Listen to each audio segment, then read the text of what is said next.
গেলে ছাতাটাকে যেমন বোঝা মনে হয়, বিএনপি ঠিক তেমনি ব্যবহার করে জামাতের সাথে। আন্দোলনে বিপদের সময় জামাতকে সাথে নিয়ে বিপদ উদ্ধার হয়, আবার বিপদ কেটে গেলে জামাতকেই ছুড়ে ফেলে। এই জামাত আজকে যা করেছে এটা সময়ের সঠিক সিদ্ধান্ত। বিএনপির যদি নিজের সক্ষমতা থাকে তাহলে একা একা পথ চলে দেখুক কিভাবে বিপদ কেটে উঠতে হয়।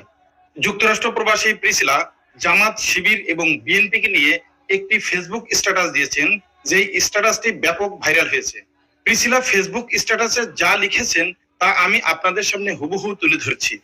প্রিসিলা শুরুতেই লিখেছেন, আমি কখনোই জামাত শিবিরের সমর্থক ছিলাম না, ভবিষ্যতেও হব না, কিন্তু আমার সামাজিক কর্মকাণ্ডে এমন কিছু মানুষ যুক্ত ছিলেন যারা এক সময় শিবির করতেন।